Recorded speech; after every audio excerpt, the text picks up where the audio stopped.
ایک میرے پاس شادی ہال والے صاحب آئے کراچی میں. اسے کہنے لگے کہ شادی ہال تو ہے پر بچت نہیں ہے اور بہت گاہک ہے, بکنگ بے بہا ہے, پر میرے پاس حالات بہت پریشان ہیں, بیماریوں میں, دکھوں میں, تکلیفوں میں لگ جاتے ہیں. میں نے کہا مجھے ایک بندہ چاہیے, اس کی مضبوط تنخواہ چاہیے اور اس کے آپ نگران ہوں.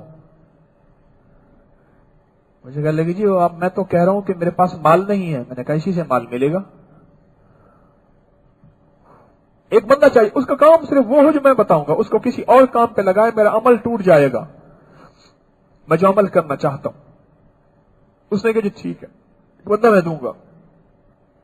اس نے بندہ مجھے کہا یہ بندہ ہے.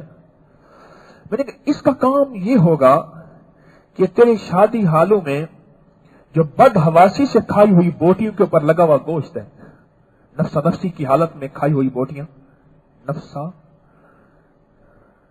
قیامت کے انداز میں کھائی ہوئی بوٹیاں, اس کے اوپر لگا ہوا گوشت, وہ بچا ہوا سالن, بریانیاں, کباب, چیزیں, ان کو جدا جدا کرے گا. پیکنگ کے لیے ڈبے ہوں گے تیرے پاس, ان کو بڑی خوبصورت انداز سے عزت وقار کے ساتھ ان سے ٹشو نکالے گا, ان سے ہڈیاں نکالے گا, بہترین چاول, بریانیاں, کباب, ٹکے, لیگ, فلاں جو بھی ہے اس طرح پیک کرے گا. پیک کرنے کے بعد مجھے کہنے لگا جی یہ میں کراتا ہوں کیسے؟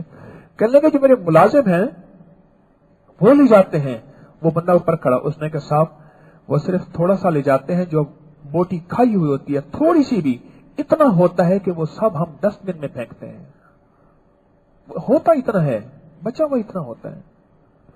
میں نے کہا یہ سارا پیک کرو, ڈبے میں ڈالو, اور ڈال کے آپ گاڑی میں خود رکھیں اور جا کے جھگیوں والے غریب, وہ بیٹھا تھا سخی حسن میں, شادمان کا, کراچی کا سخی حسن کا علاقہ عمرا کا علاقہ ہے, مالداروں کا علاقہ ہے. سخی حسن میں بیٹھا تھا, اور عجیب سی بات, میں نے اس کے گھر میں جھانکا, تھوڑی دیر کے لیے اس کے گھر میں گیا. میں آگے غوربا کی ایک بستی ہے بھٹو کالونی, میں وہاں جا رہا تھا, میرا قیام رات کا وہیں تھا. اس کے گھر میں تھوڑی دیر کے رکا, جھانکا 7 سے 7 والا پلاٹ خالی تھا, اس میں خیمے والے جھگیاں لگا کے میں کہا یہ بیٹھے ہوئے ہیں. ایسے لوگ, چلتا جا دیتا جا, چلتا جا, ڈبہ پیک دیتا جا, دیتے جائیں. میں نے کہا یہ کام شروع کر دیں, 3 مہینے 70 دن یا 90 دن کے بعد مجھے بتائیں کیا ہوتا ہے. ایک چاول نیچے ضائع نہ ہو, ایک چاول ضائع نہ ہو, ایک روٹی کا ٹکڑا, نان کا ٹکڑا ضائع نہ ہو. وہ 3 مہینے کیا گزرنے تھے, کوئی مہینہ 1.5 کے بعد میں کراچی میں کلینک کرتا تھا, ہر مہینے جاتا تھا 2-3 دن کے لیے.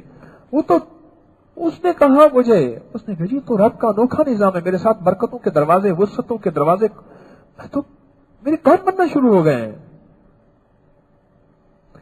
بے ساختہ اندر سے آنسو نکلے, بے ساختہ دل خوش ہوا, اس غریب کی ضرورت پوری ہوئی, جا تیرا گھر بھر گیا. اس غریب کا کام بنا, تیرے مسئلے حل ہو گئے, اس کی مشکل ٹلی, جا تو خوشحال ہو گیا, تیری بیماریاں ختم ہو گئیں. اور جو تیرا رزق شیطان, جنات یا یہ اندھے کی قوتیں کھاتی تھیں, یا تیرے اوپر نحوست اور برکت تھی, وہ ساری کی ساری ہٹ گئی. کیوں؟ اللہ کی مخلوق میرے رب کو بڑی اچھی لگتی ہے, میرے رب کو مخلوق بہت اچھی لگتی ہے.